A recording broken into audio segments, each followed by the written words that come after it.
Hai, welcome back to my channel Coretan Uma. Nah, apa kabar nih teman-teman? Apa kabar bulan kemarin? Apakah masih banyak boncos? Jadi ini aku mau evaluasi nih ya pengeluaran di bulan kemarin. Memang masih banyak banget boncos. Dan di sini keadaannya masih dilihat semua pada kosong semua. Karena aku pakai metode subsidi silang gitu ya. Nah, terus di sini setelah aku hitung-hitung nggak ada sisa, benar-benar nggak ada sisa. Terus untuk belanja mingguan kenapa bisa nggak ada sisa ya, karena aku memang ngasih uangnya ke mama gitu. Jadi nggak ada yang aku pegang aja gitu. Terus untuk di belanja sisa di yang lain itu aku pakai untuk nutupin yang boncos itu tadi gitu. Nah, karena itulah kalau susu kan memang habis ya belinya untuk sebulan, stok sebulan, dan memang anak lagi kenceng banget minum susu, jadi ya cukup untuk sebulan. Nah, di sini juga evaluasinya nggak lupa bikin catatan biar nggak lupa gitu. Karena memang banyak minus dan belum ada yang masuk sinking funds. Karena aku ngisi sinking funds itu dari sisa-sisa uang seperti ini ya, kan biar nggak maksain gitu nabungnya itu biar nggak berat. Nah, lanjut di bulan baru itu di bulan Oktober. Apa kabar teman-teman semua, udah pada gajian, udah pada bikin budgeting juga belum? Atau ada yang udah belanja bulanan? Kalau aku sih belum ya. Alhamdulillah kemarin masih cukup semua. Terus juga karena aku juga nggak punya sistem gajian, karena aku pendapatannya dari hasil dagang ya. Jadi baru sekarang bisa kekumpul uangnya buat ngambil di penghasilan untuk di bulan ini gitu. Nah, kalau teman-teman lagi pada gimana nih? Apakah lancar semua ya? Mudah-mudahan lancar ya.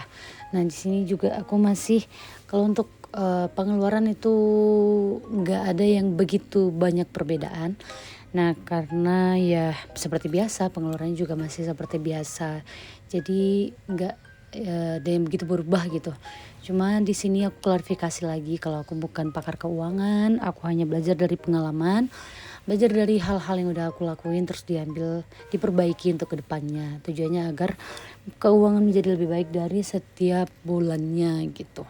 Nah, seperti biasa untuk di income 2.600.000, dan teman-teman kalau ada income-nya yang di bawah ini jangan berkecil hati, dan jika ada yang di atas ini jangan menganggap remeh gitu, jangan mandang sebelah mata, karena setiap kita itu punya rezeki yang berbeda-beda ya. Terus juga kebutuhan yang ada di aku belum tentu bisa disamakan dengan kebutuhan teman-teman, terus juga begitu juga sebaliknya. Nah, lalu di sini aku seperti biasa bagi cuma ubah namanya ya, dari sini biasanya aku bikin fixed expense, aku ganti jadi saving karena lebih tepatnya itu di saving, karena di situ tuh ada tabungan dan dana darurat ya. Terus juga untuk fixed expense-nya gimana? Nah, untuk di pengeluaran pribadi itu aku nggak punya fixed expense, itu cuma ada sih sebenarnya untuk di cicilan, cuma itu cicilannya kan cicilan untuk dagang ya, jadi aku nggak masukin di sini, aku keluarnya dari dana dagang gitu, bukan dari dana pribadi. Nah, untuk maksudnya dana pribadi dana bulanan gitu. Lalu di sini aku bikin yang di variable expense-nya. Untuk variable expense itu juga masih sama, masih ada di belanja bulanan, belanja mingguan, terus BBM. Karena BBM juga naik ya. Tapi aku di sini nggak menaikkan untuk porsinya karena dengan budget segitu masih cukup. Kadang masih ada suka lebih gitu. Kalau misalnya kurang baru nanti aku subsidi silang lagi dari dana-dana yang lain. Nah, untuk teman-teman yang komen cukup nggak untuk di belanja minggunya segitu gitu. Nah, itu tergantung kita ya, dan tergantung dari daerah masing-masing. Karena masing-masing daerah itu beda harga ya, beda kualitas. Bukan beda kualitas, beda harga. Ya beda harga lah intinya. Nah, kadang ada yang bilang kan cukup nggak 100.000 tuh seminggu gitu, karena ini di sini aku sifatnya bukan memenuhi semua tapi aku membantu gitu. Karena nggak cukup aku menanggulangi 8 orang sendirian. Nah, makanya aku tambahin sedikit. Kadang ya bisa, kadang adalah nambahin 200 dalam sepekan, dalam 3 hari. Kalau lagi banyak jual beli aku kasih 200 dalam 3 hari gitu. Tergantung dari pendapatan dari omset. Cuma yang rutin aku kasih itu yang pasti itu 100.000 ini.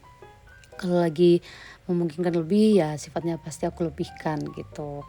Nah lanjut untuk ngisi-ngisi di yang, ke dompet pintarnya, ini aku isiin sesuai dengan, yang aku tulis di situ ya.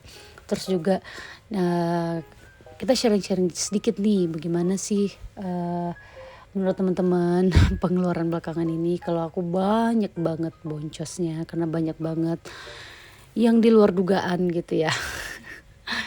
Terus juga alhamdulillahnya sih belum kepake untuk dana daruratnya maupun tabungan aku, tabungan utama. Nah, itulah fungsinya aku siapkan di sini dana tidak terduga.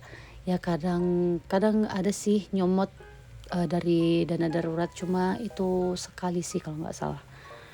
Ya kalau bisa ya maksudnya aku kalau bisa dipres itu ya dipres gitu loh maksudnya.